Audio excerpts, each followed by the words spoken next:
This is certainly the height of man's wickedness to man. Guys, this is the chilling story of how a young and hardworking man was unalived by his own friend, a friend he trusted so much with his money, investment, and his life. That same friend was the one who masterminded his abduction and murder. The young man in the picture is known as Paulinus, aka Easy. Easy is said to be an indigene of Calabar but resides in Otokutu, Ughelli, Delta State. He owns one of the biggest boutiques in Otokutu, Ughelli, Delta State. This young man is said to be extremely hardworking. He's got a lot of investments in Delta State, and one of the people who oversees his investments is his trusted friend and ally known as Efe Money. Efe Money is said to know so much about Paulinus' business because Paulinus trusted him so much.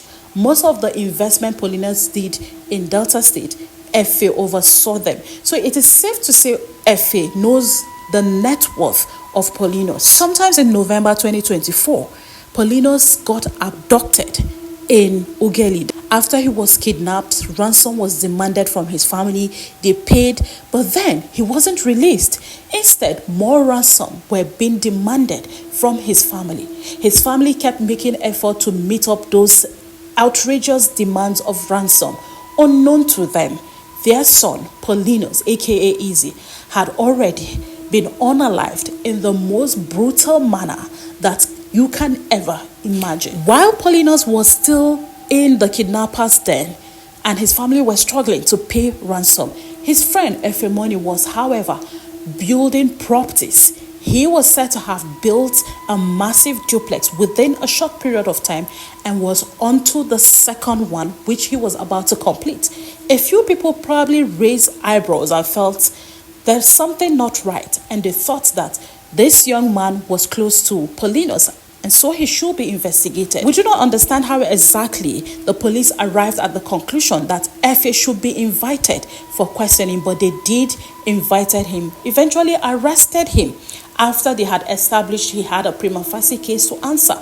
They interrogated him, and during interrogation, Efe did crack and confessed to the police, sharing the chilling, disturbing, and gory graphic details of how himself and others unalived Paulinus, his friend, beheaded his head before throwing his body in a river. According to a post made by a Facebook user known as Israel Joe, an activist, he stated that after Efe and his co-conspirators threw Paulinus' body in the river, the body was said to have floated on the river 3 days later, and the conspirators and the mastermind of the abduction and murder got wind of the information that the body had floated on the river.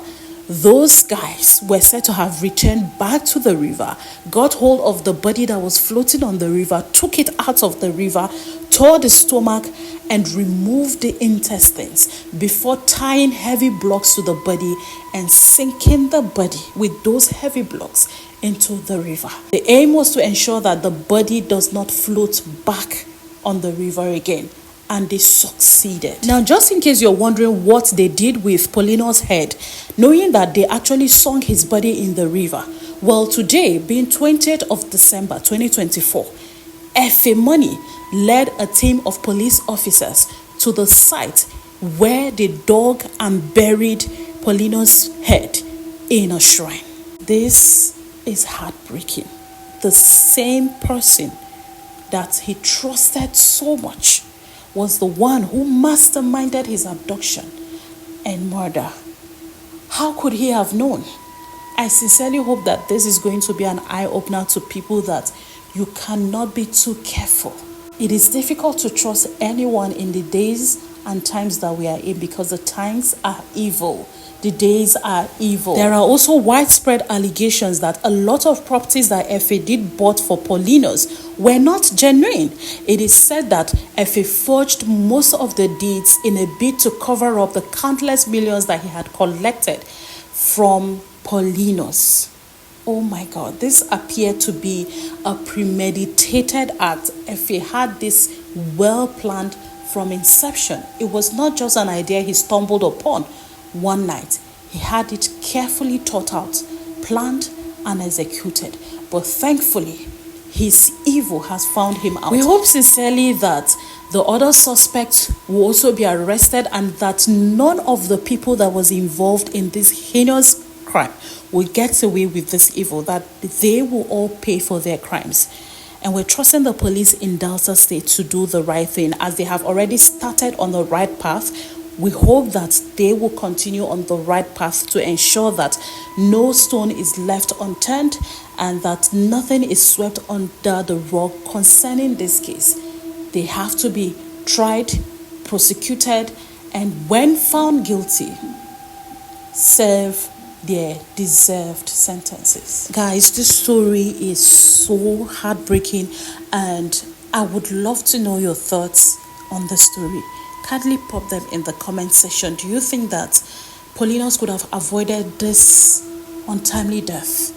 Do you think he could have known that his trusted friend Efe was an enemy in disguise? Was there any way he could have known? Do you think there are always signs, or some people are just too careful that they conceal their evil not to be seen, suspected, or even known until they carry it out? I want you guys to share your thoughts in the comment section, because it will likely help somebody who is careless to know that they can actually be careful and know how to live carefully around their friends, family, or anybody at all, because these days it is difficult to trust anyone. We pray that the soul of Paulinus will rest in peace, and may God comfort his family and his loved ones. In the meantime, guys, take care of yourself, take care of your emotions, take care of your mental health, be kind to yourself, be kind to the people around you, and always stay safe. I remain Dorcas Ike Oluokun, and I love you guys.